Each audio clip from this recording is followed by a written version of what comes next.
आता धूप आरती सुरू होत आहे. सर्वांनी एका सुरात आरती म्हणावी. अब धूप आरती शुरू हो रही है. आप सब एक सुर में आरती गाइए. श्री सच्चिदानंद सद्गुरु साईनाथ महाराज की जय. आरती साई बाबा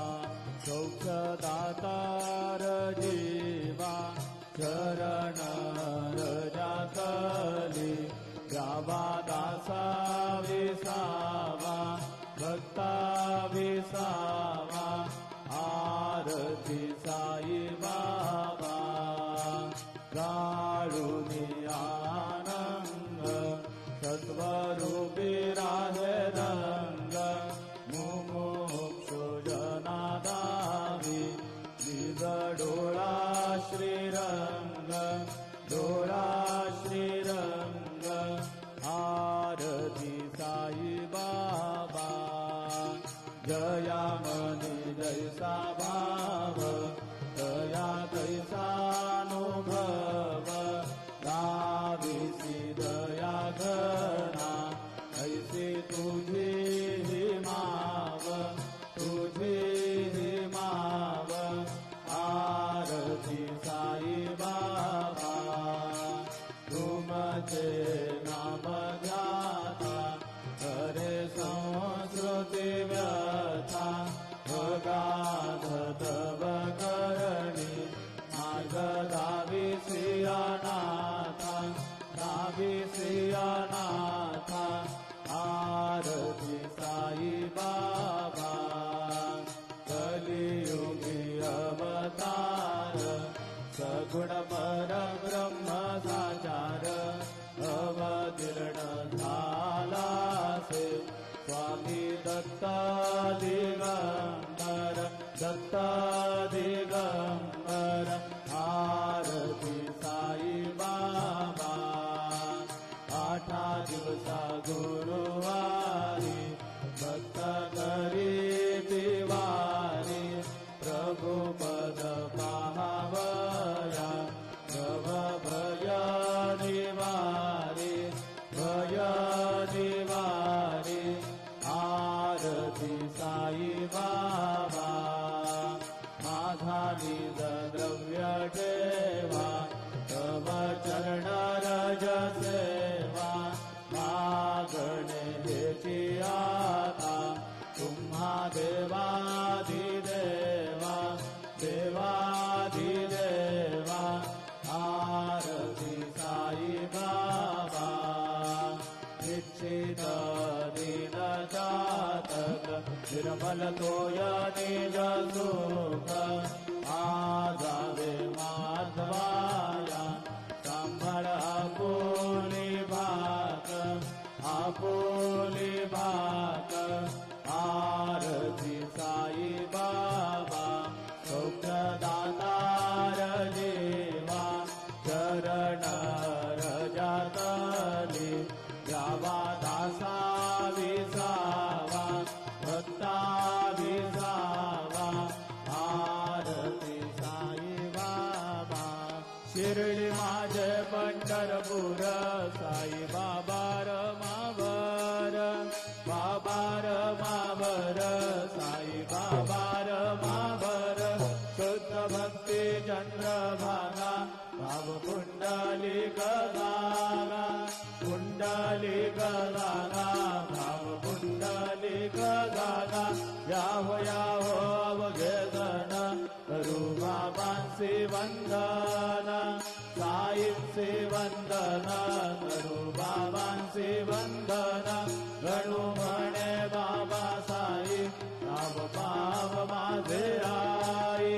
पाव माझे आई पाव पाव माझे आई. खालील लोटांगण मंदिर चरण डोळ्यान पाहिन रूप तुझे प्रेमे लिंगेन आनंद पूजिन भाव्य वाढीन म्हणे नाम त्वमेव माता च पिता त्वमेव त्वमेव बन्धुश्च सखा त्वमेव त्वमेव विद्या द्रविणं त्वमेव त्वमेव सर्वं मम देवदेव कायेन वाचा मनसेन्द्रियेण वा बुद्ध्यात्मना वा प्रकृति स्वभाव करोमि अद्य सकलं परस्मै नारायणाय समर्पयामि अच्युतं केशवं राम नारायणं कृष्णदामोदरं वासुदेवं हरिं श्रीधरं माधवं गोपिकावल्लभं जानकी नायकं रामचन्द्रं भजे हरे राम राम राम हरे हरे हरे कृष्ण कृष्ण कृष्ण हरे हरे श्री गुरुदेव दत्त अनंता तुला ते कसे रे स्तवावे अनंता तुला ते कसे रे नमावे अनंत मुखांता शिणे शेषगाथा नमस्कार साष्टांग श्री साईनाथा स्मरावे मणिद्वत्पदा नित्य भावे पुरावे तरी भक्तीसाठी स्वभावे करावे जगातारुणी मायदाता नमस्कार साष्टांग श्री साईनाथा वसे जो सदादा वया संतलीला दिसे आद्य लोकान परिद्रो जनाला करी अंतर्ज्ञान कैवल्य दाता नमस्कार साष्टांग श्री साईनाथा कराला धला जन्म हा मानवाचा नरासार्थका साधनीभूत साचा धरू साई प्रेमा गळाया हंता नमस्कार साष्टांग श्री साईनाथा करावे करी सानलपज्ञ बाला करावे अमाधन्य झुंबो निघाला मुखी घाल प्रेमे खरा ग्रास आता नमस्कार साष्टांग श्री साईनाथा सुरादी गजांच्या पदा वंदितादी शुकादी गजाते समानत्व देती प्रयागादि तीर्थे पदी नम्र होता नमस्कार साष्टांग श्री साईनाथा तुझ्या ज्या पदा पाहता गोपबाली सदा रंगले चेत स्वरूपी मिळाली करी रास क्रीडा सवे कृष्णनाथा नमस्कार साष्टांग श्री साईनाथा तुला मागतो मागणे द्यावे करा जोडितो दीन अत्यंत भावे भविमोहनी राजहातारियाथा नमस्कार साष्टांग श्री साईनाथा ऐसा ये साई दिगंबरा अक्षय रूपावतारा सर्वै व्यापक तू श्रुति सारा अनुसयात्रि कुमारा बाबा ये काशे स्नान जप प्रतिदिवसे कोल्हापुरभिक्षे निर्मल नदी तुंगा जलप्राशे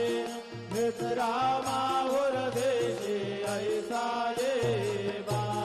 घोडे लोंबत सेवाम करे त्रिशूलडमरुधारी भक्तावरद सदा दुःखकारी देशिल मुक्तिचारी ऐसा ये पाये पादुका जपमाला कमंडलो मृगशाला धारण कर सेवा नागजटा मुकुट शोभतो माथा ऐसा ये तत्पर तुझाया जय जाने अक्षय जांजय गदने लक्ष्मी वास करे दिनरजने रक्षसे संकट वारुणी ऐसा ये या पर ध्यान तुझे गुरुराया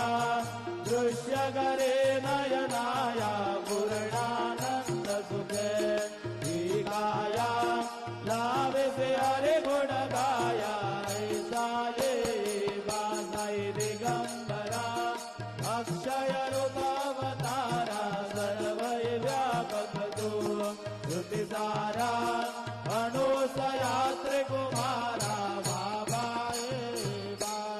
सदा सत्स्वरूपं चिदानन्दगन्धं जगत्सम्भवस्थानसंहारहेतुं स्वभक्तेच्छया मानुषं दर्शयन्तं नमामीश्वरं सद्गुरु साईनाथं भवद्वान्तविद्वो समार्तण्डविड्यं मनोवागीतं मुनिर्ध्यानगम्यं जगद्व्यापकं निर्मलं निर्गुणत्वं नमामीश्वरं सद्गुरु साईनाथं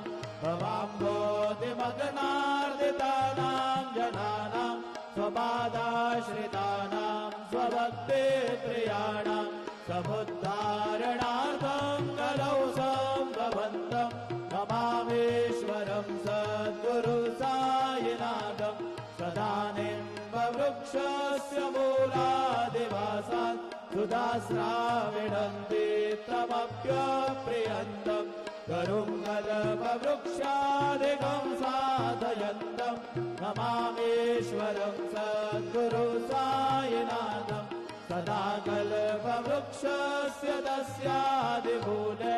भवद्भावबुद्ध्या समर्यादिसेवां नृणाङ्गुर्वतां भुक्तिमुक्तिप्रदन्तं नमामीश्वरं सद्गुरुं साईनाथम् अनेकाश्रुतादरजलीलाविलासे समावेशकृतेशानभास्वत्प्रभावम् अहं भावहीनं प्रसन्नात्मभावं नमामीश्वरं सद्गुरु साईनाथं सदा मे श्रमाराममेवाभिरामं सदा सज्जनैः संस्तुतं सन्नमद्भिः प्रणामोदतं भक्तभद्रप्रदत्तं नमामीश्वरं सद्गुरु साईनाथम् अजन्माद्यमेकं परब्रह्म साक्षात् स्वयं सम्भवं राममेवावतीर्णं भवद्दर्शनात् सम्पुनीतप्रभोऽहं नमामीश्वरं सद्गुरुं साईनाथम् श्री साईश कृपानिधे किल नृणां सर्वार्थसिद्धप्रद युष्मत्पादरज प्रभावमतुलं धाता विभक्ता क्षमः सद्भक्त्या शरणं कृताञ्जलिपुट सम्प्रार्वितोऽस्मि प्रभो श्रीमत्साई परेश पादकमला नान्यच्छरण्यं मम साई रूपधर राघवोत्तम भक्तकाम विबुधध्रुवं प्रभु माययोपहतचित्तशुद्धये चिन्तयाम्यहर्निशं मुदा शरत्सुधांशो प्रतिभ प्रकाश कृपातपत्रं तव साईनाथ त्वदेयपादाब्जसमाश्रितानां स्वच्छाययाता मम भागरोतु उपासनादेव साईनाथ स्तवैर्मयोपासनिनास्तुतस्त्वं रमेन्मनोन्मे तव पादयुग्मे भृङ्गो यथाब्जे मकरन्ददुग्धः अनेकजलमार्यतपापसंशयो भवेद्भवत्पादसरोजदर्शनात् क्षमस्व सर्वानपराधपुञ्जकान् प्रसीद साई सद्गुरो दयानिधे श्री साईनाथ चरणामृतपूर्णचित्ता सत्पादसेवनरता सततं च भक्त्या संसारजन्यदुरितोधवनिर्गतास्ते कैवल्यधाम परमं समवाप्नुवन्ति स्तोत्रवेदत्पठेद्भक्त्या यो नरस्तन्मनः सदा सद्गुरो साईनाथस्य कृपापात्रं भवेत् ध्रुवम् रुसो मम प्रियाम्बिका मजबरी विताहि रुसो मम प्रियाङ्गना प्रियसुतात्मजाहि रुसो भगिनी बन्धुहि स्वशुरसा सुबाईरुसो दत्त गुरु साई मामजवरी कधीरुसो खुसो न सुनबाई त्या मजन भ्रातृजाया पुसो खुसो न प्रिय सोयरे प्रिय सगे न ज्ञाती पुसो खुसो सुहृदना सखा स्वजनाप्त बंधु पुसो हरी न गुरु साई मामजवरी गरीरुसो खुसो न बला मुले तरुण वृद्धहीना पुसो खुसो न गुरु धांगुटे मजन घोरसाने पुसो खुसो न जबले बुरे सुजन साधुहीना पुसो हरी न गुरु साई मामजवरी गरीरुसो रुसो चतुरतत्त्ववे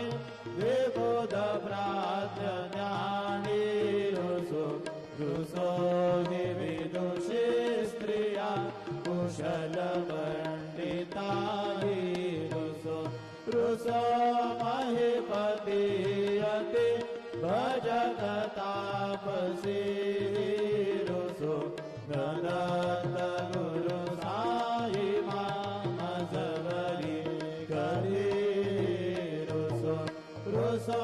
कवि ऋषि मुनि अनग सिद्ध योगी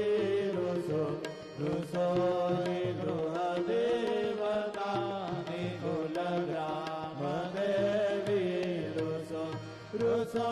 फल विशाच हे मलिन डाकिनी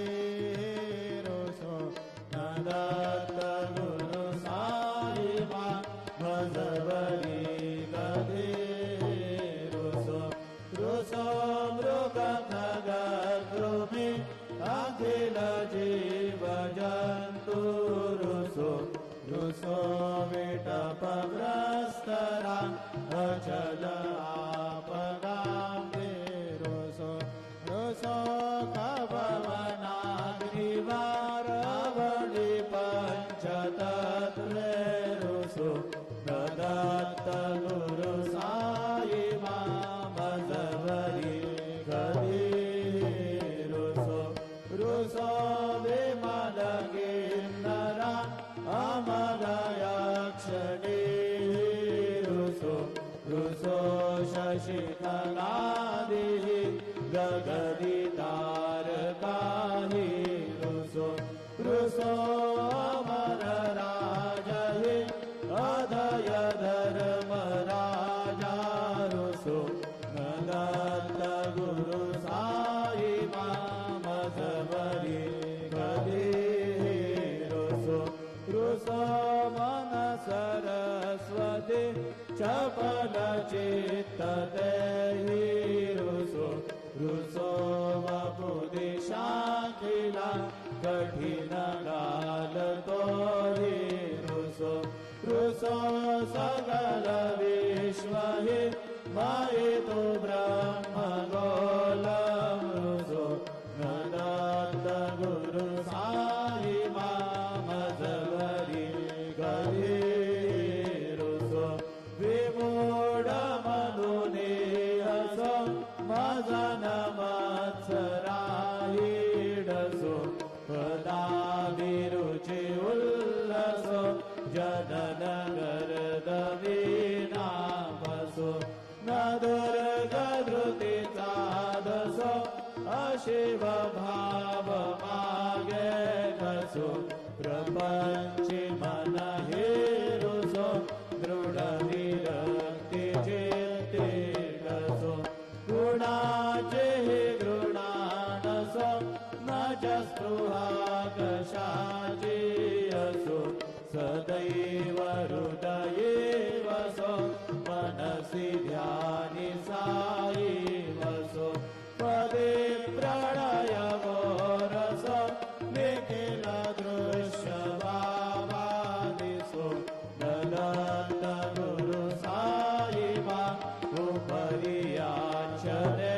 लालसो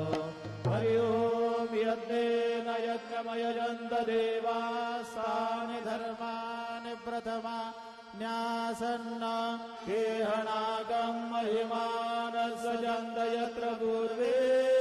साध्याः सन्ति देवाः ॐ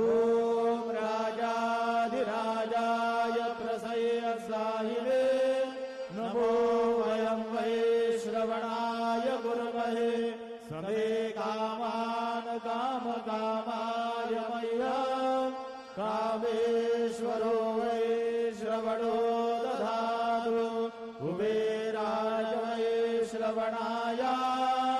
महाराजाय नमः ॐ स्वस्ति साम्राज्यं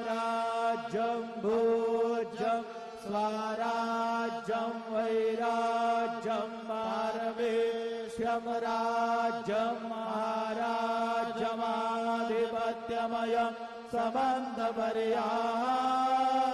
ईशात् सार्वभौमः सार्वयुषान्तादात् परार्धात् पृथिव्यै समुद्रपर्यन्ताया एकराणदिरिदत्तेशलोको विगीतो मरुतः परिवेष्टारो मरुतस्यावसङ्गृहे आवीक्षितस्य कामप्रेर विश्वे देवाः सभासदैते श्रीनारायण वासुदेवाय सच्चिदानन्द सद्गुरु साईनाथ महाराज की जय। करचरण कृतं वा कायजं कर्मजं वा श्रवणनयनजं वा मानसं वा पराधं वेदमवेदं वा सर्वमेतत्क्षमस्व।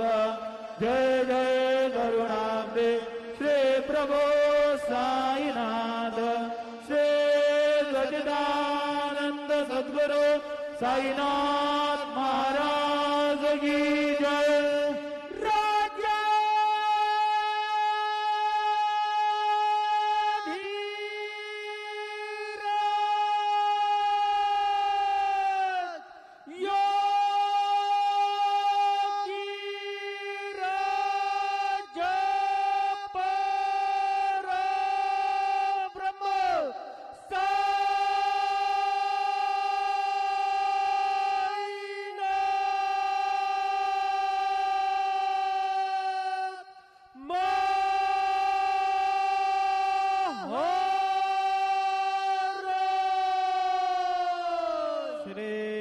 सच्चिदानंद सद्गुरु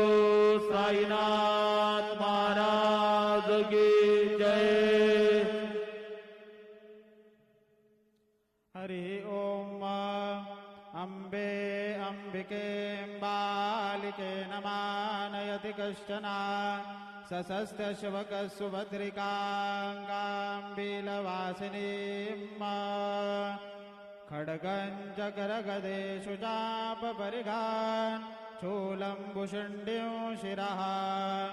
शङ्खं सन्ददतीं करैस्त्रिनयना सर्वाङ्गभूषावृता नीलाश्मद्युतिमास्य पाददशका सेवे महाकालिका यामत्सोत्स्वपिते हरौ कमलजो हन्तुं मधुं कैटभ गुरुर्ब्रह्मा गुरुर्विष्णुः गुरुर्देवो महेश्वरः गुरुः साक्षात् परब्रह्म तस्मै श्री गुरवे नमः। सद्गुरु साईनाथ देवताभ्यो नमः। सायं पूजनार्थे चन्दनं समर्पयामि। गन्धर्वस्वा विश्वाव सुपरि ददातु विश्वस्यारिष्ट्यै यजमानस्य परिधिरस्य अग्निर्णयीडितः। विलेपनार्थे चन्दनं समर्पयामि। चन्दनस्योपरि अलङ्कारार्थे अक्षतान् समर्पयामि। अहीर्यवभोगैः पर्येति बाहुञ्जायाः हेतिं परिबाधमानः हस्तकनो विश्वावयुनानि विद्वान् पुमान् पुमाग्गो सम्परिपातु विश्वताः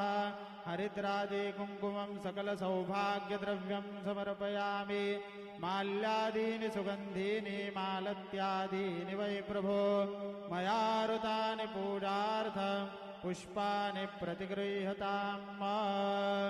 सायं पूजनार्थे पुष्पं समर्पयामि सद्गुरु साईनाथ देवताभ्यो नमः सायंकाले उपहारनैवेद्यं निवेदयामि अन्नपतेन्नस्य नो देहनमेवस्य सुष्मिनाः प्रप्रदातारन्तार्षऊर्जन्नो देहि द्विपदे चतुष्पदे चतुष्कोणमण्डलं कृत्वा तदुपरि नैवेद्यपात्रं निधाय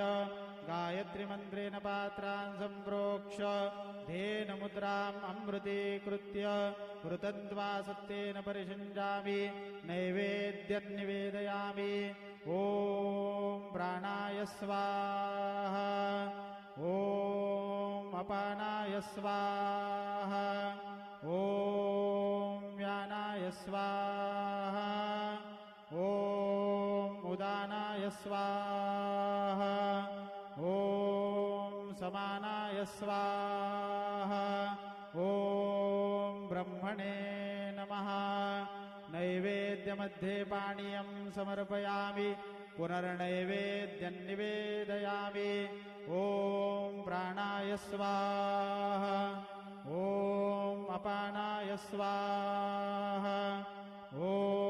व्यानाय स्वाहा ॐ उदानाय स्वाहा ॐ समानाय स्वाहा ॐ ब्रह्मणे नमः नैवेद्यं समर्पयामि हस्तप्रक्षालनं समर्पयामि मुखप्रक्षालनं समर्पयामि सद्गुरु साईनाथ देवताभ्यो नमः प्रार्थनापूर्वक नमस्कारं करोमि श्री सच्चिदानंद सद्गुरु साईनाथ महाराज की जय।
ओम साईराम. श्री साईबाबांच्या दरबारात आपले सहर्ष स्वागत आहे. एक महत्वाची सूचना.